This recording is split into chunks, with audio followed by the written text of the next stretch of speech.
Welcome to Hike Over the Hill. I'm Jedi coming to you from the thriving metropolis of Rochester, New York in my sunroom where the light is better, and isn't this so much nicer than being in the basement in that terrible fluorescent light that we have down there? Just a few odds and ends here to share with you on the gear side. This is just a 1-gallon Ziploc bag. It's labeled trash, as you can see right there. This is going to be my trash bag, and I have one of these in each of my resupply boxes, and I'll keep a few of them in my bounce box. This is just, where your trash goes, obviously. So you need some place to keep your trash separate from your other stuff, and then this will go into my bear sack at night because trash starts to smell after a while, obviously. So let's leave that right there. I'll talk about this next because it's simple. I've shown this in another video. This is my cold soaking container. This is from litesmith.com, litesmith.com. I'm not affiliated with any companies.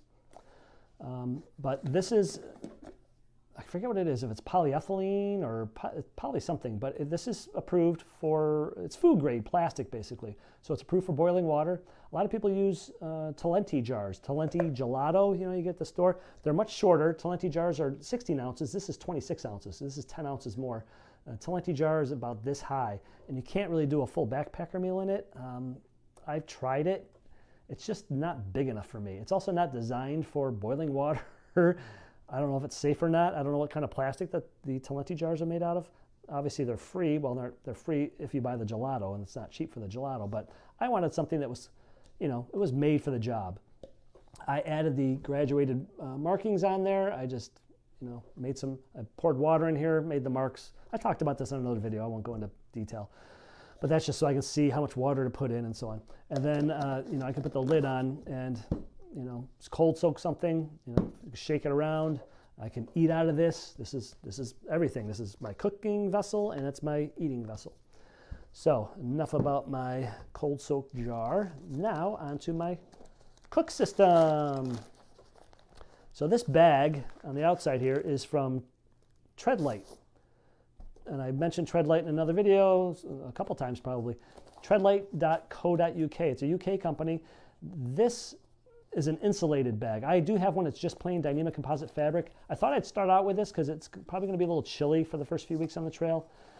The idea here is after I put my food in here and pour the boiling water in and stir it all up good, I put this in here. The lid is a little wide, so let me try to struggle to get it on. Okay. Put it inside this little, it's like a cozy, right? It's an insulated bag. And then they even give you this little piece of Reflectix so you can put on top. Reflectix, I should say Reflectix, IX. And then I can close this up with that little disc of Reflectix. The Reflectix acts like an insulation barrier too. So now the whole thing is all enclosed and encased, and it's all cooking in there and staying warm and toasty, so I can enjoy it when it's hot. So anyway, that's the idea there. And then once it starts getting warmer out, I will send this home and just swap it out for the very, very lightweight dynamic composite fabric. This has weight, it's got some, you probably can't see it. It's got some fabric in there, some insulating fabric. It's a cool little thing, and it also fits my cook pot, I guess it's my cook pot. I'm not cooking food in it. It's just what I'm heating water up in. But that's the insulated cozy pot from Treadlight.co.uk. This is my cook pot. Even though I'm not cooking in it, I'm just heating up water in it. This is a Toaks 750 milliliters. I may swap this out for the 650. I also have the 650. The 650 is a little smaller, but it's also made with a thinner titanium, so it's quite a bit lighter. I would probably save an ounce and a half on that, which, if you're not a backpacker, you're probably like, geez, what's the big deal? But, ounce here and ounce there, it all starts to head up pretty quick. So this fits my, and I talked about this on another video, my MSR Pocket Rocket Deluxe Stove. I won't open that up and waste time on that. And it's got my little mini Bic lighter. I have the red one, so it's easy to see if I drop it. I like the brighter colors. It has in here a little, what's called a light load towel, and if I can get it out, it's got my fuel canister in there too. There it goes, hey. All right, so here's my fuel canister all wrapped up all cozy, and it's got the little cap on there, and I do bring the cap with me, although I kind of have mixed feelings about it. I like to keep those threads in there clean and dry because that's where you're connecting it to your stove, and you don't want grit and rust to get in there. And then this towel, again, it's called Light Load. I wish they didn't put their logo on here because it's like they silk screened it, and so it's like rough. It's not like part of the towel. Or I wish they wouldn't silk screen it, just print it somehow, or make it a lot smaller and way down the corner.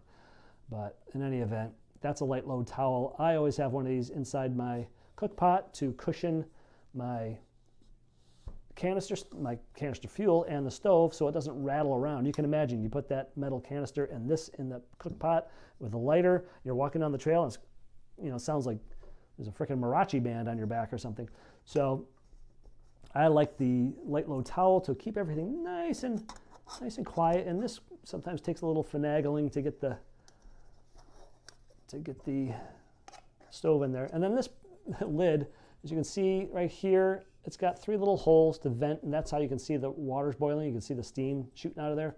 And then it has a little handle, and the way the handle works is it lays flat when you're traveling, and then you lift it up and you slide it to the side, and then slide it to the side, it stays up. See, it won't fall down on this side, but if I push it over, now it falls down.